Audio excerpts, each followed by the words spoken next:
I think you should create as many YouTube videos as you possibly can, as fast as you can, and you should give away all your courses. Hi, it's James from TrainingSites.io speaking. Um, I've been on this whole thing about building your own privately branded campus for the past year, and I'm suggesting you give away all your courses and really focus on YouTube as the only way to market your business in 2026. And I'm talking about an education business. Now, why is that important? I just want to go through some of the points that I think I'm reflecting on over the last year or 18 months since I've been on YouTube and looking forward and trying to figure out how's this all going to fit into 2026. And the big problem, of course, for all of us is that in even this year, but anyone can create content as good as we can using all of the AI tools that are available. And that's only going to get easier. And then the other thing is that the way that we traditionally marketed content, things like doing blog posts and SEO optimization and social media and ads, it's getting very difficult and also expensive to be able to build authentic relationships with people so they know, like, and trust you if you are doing all of this kind of static manufactured content. So I think being authentic and real with people is something that everyone is looking for in 2026. And if you're going to do that, the best way I can think of is doing it with YouTube. Uh, so my whole business, the privately branded campuses, about starting, building, growing education business, the very first foundation of it is to create all of these YouTube videos. And the thing that's kind of interesting is I looked through some of the notes that I had, I'm not a professional YouTuber. I don't have a YouTube business. I have an education business, but I use YouTube to market my education business. It's a tiny part of it, and I'm going to share why it's just a tiny part.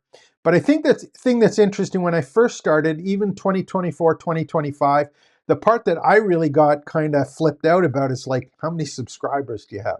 If you have a lot of subscribers, yeah, your channel's doing really well. And I think the thing in 2026, from what I've been researching and from the people that I follow, over and over again, 2026 is not about the subscribers.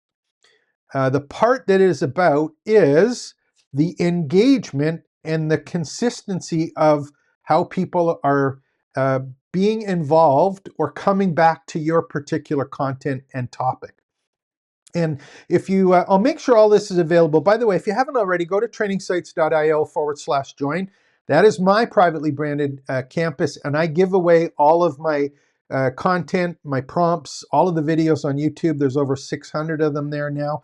Those are all available for you with all of the notes, etc., and the frameworks that I built out over the time. But the reason that I think this is important is not only the subscribers and the engagement, but what the real key here is that when you have this overwhelming amount of content, it allows AI to do some really neat things with it. And this is the part that I think is going to be part of our moat in 2026 is a privately branded campus. But if you are going to have a moat and a community, you need content within it that allows you or allows the AI to work on that particular grounding of your content.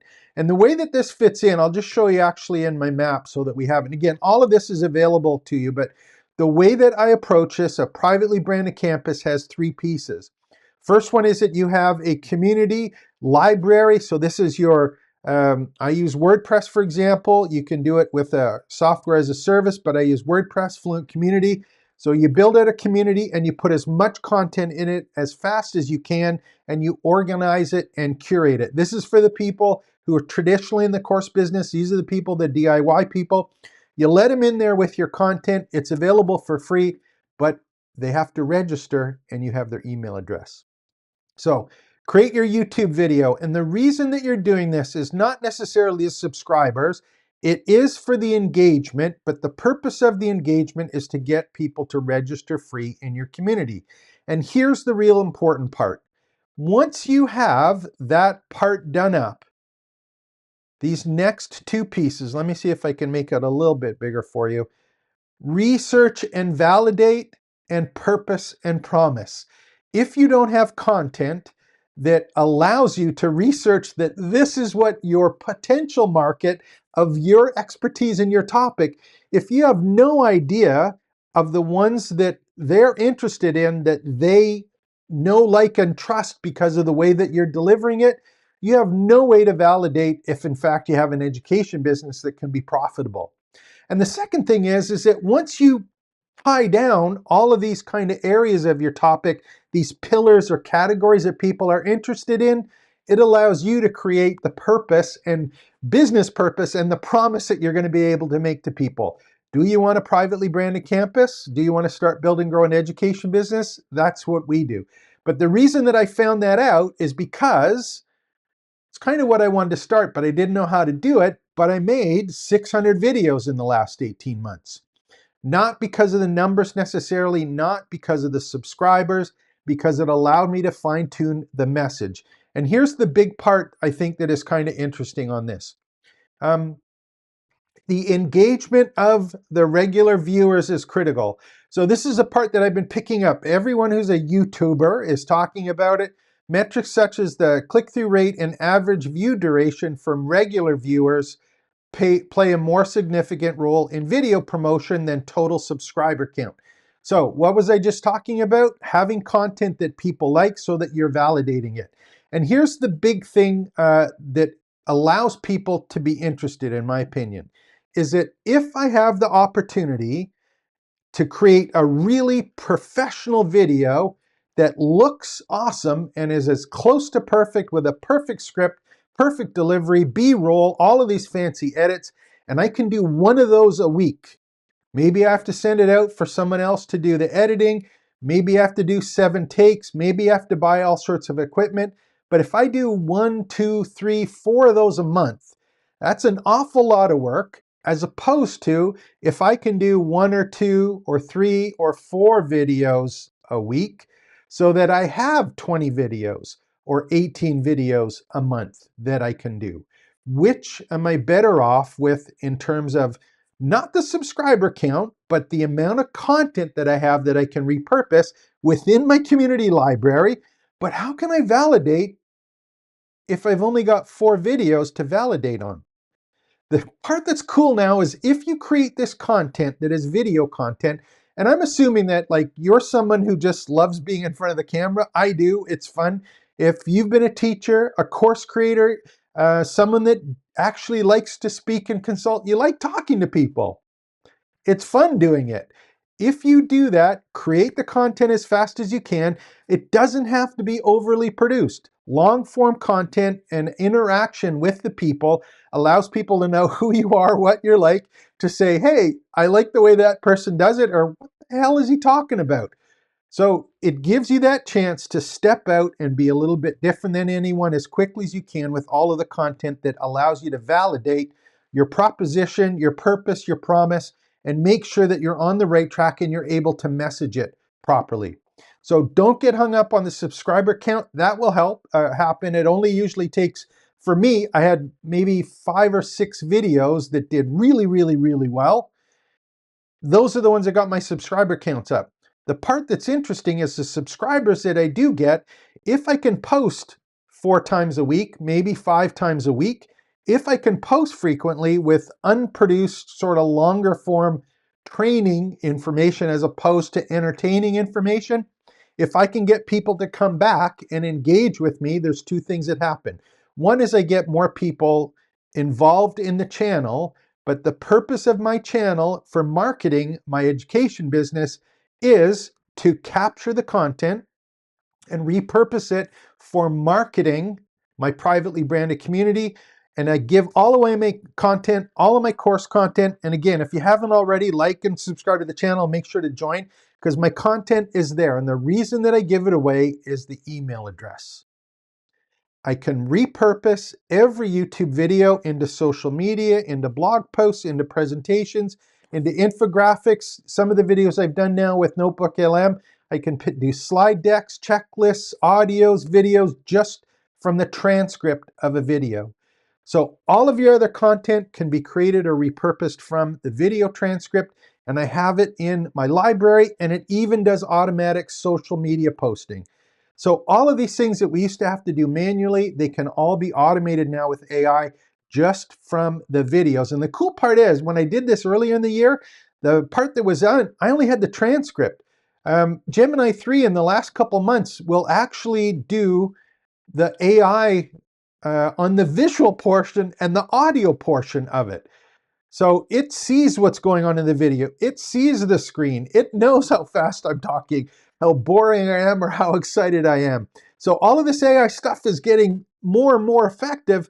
We have to have content as fast as we can to verify and validate all of this stuff about our education business. So that's why I say create as much as you can, as fast as you can. And if you do that, and part I've talked about is a topical authority map. I talked about in a number of other courses. If you can find that topic, the categories, and those pillars or areas of interest that people raise their hand about, and you put it in your library, you can become an authority on a topic by volume if it's organized and curated. And it doesn't have to be big, but you have to have your own ecosystem to allow yourself to stand out. So you want to build a platform as quickly as possible. YouTube is the way to do it. So, I'll make this available to you to go through, but it's like niche content encourages consistency. Use the topical authority map. I've done it. It's a 110-25. You can have 500 or 600 topics to do YouTube videos on. Again, if you're an expert or you have the ability to research to clarify your thinking on things, it can easily be created, or you can create YouTube videos very quickly on that. I'll talk about that in a second. But you tailor the content to the viewer's interests.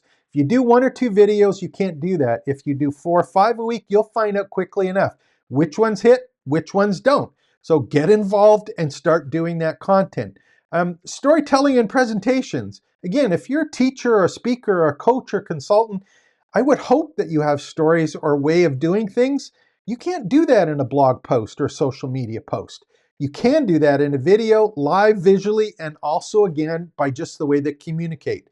And analyzing and acting on all of the different performance metrics, those are available to you directly within YouTube. And I think the real hard part here is that whenever you look at YouTube and you're figuring out, oh, is this really valuable to me? And you only focus on the subscriber counts, you forget the real purpose of it is the content that gets generated. So don't quit, create as fast as you can, as quickly as you can. And at the end of the day, the big thing is it allows you to double check the campus topic and theme that you're focusing on. Have I got it right? What is my personal goal? What's the purpose of my campus? Do I have an audience now that knows, likes, and trusts me and have raised their hand enough to say, hey, yeah, I'm willing to give an email address to be involved and find out more about how you can help me get to an outcome or be able to make that promise. If I follow you, you're going to be able to do something. And I think, the big part here is that ability to fine tune your YouTube, specifically the part that I've been focusing on, which I'm always learning about, is the titles and the thumbnails and getting people engaged on a consistent basis. That's the part that is really, really exciting. And that's the part that you learn about. I focus on these 3 areas here. These big ones are for the do-it-yourself crowd. That's the part. Give them the content, give them the courses. They're going to be able to create it themselves, but they may not have the pieces put together or organized or curated in the way that they need to get whatever outcome you're promising. And if you can do that for them, they'll be willing to give you the email address. And when the time comes that they really want to get serious about it and they need help and or clarification, that's when you're going to start moving to the training classes, which is the paid zone. So make them fast, make them ugly, unproduced, but get them made and get the content up. Now, I want to talk about one thing just before I finish up, and I'll do a whole bunch of videos on these because this is all about starting, building, growing education business. This is the main part. Get on YouTube fast. Someone says to me, and the reason I did this video today is someone says to me on a regular basis, I'm an expert on something. I'm a public speaker. I'm a coach, a consultant. I've created courses in the past. and it's, maybe a slide deck or a Zoom call just with a couple of other people, but I'm by myself, I don't want to talk into the camera, or I don't know what to say, or I need to have a full script. If you um, if you are really, really afraid of going on camera and not doing it yourself, here's my suggestion to you. Go and get a StreamYard account. I'll put the links below. Go and pretend to do a live stream on a regular basis, but do the live stream in StreamYard, but don't make the live stream public. Make it hidden. Practice, practice, practice looking into the camera and not reading from a script, rather reading from bullet points. I would suggest that you do that as often as you can, as quickly as you can, using a system that you can go look up from professional YouTubers. And again, let me see if I have it here.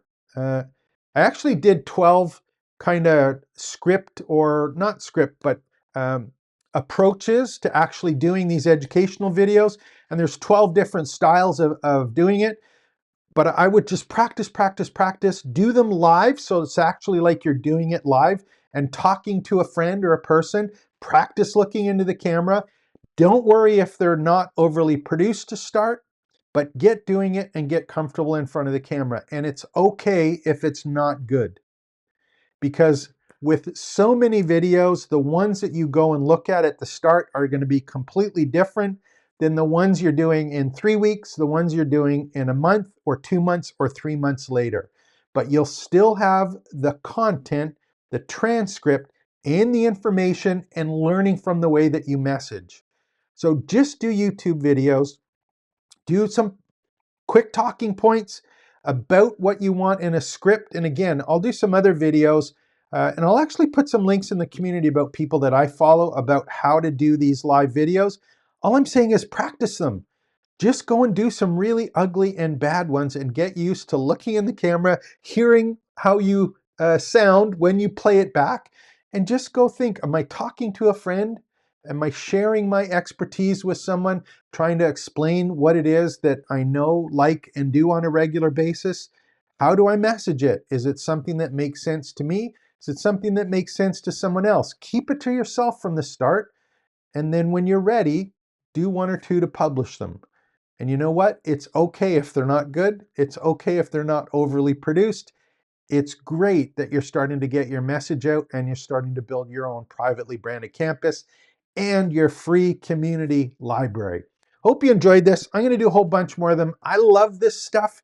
It's exciting times for 2026 for anyone in the education space, not only because the content is here, but I think there's going to be a renaissance of actually dealing with real people.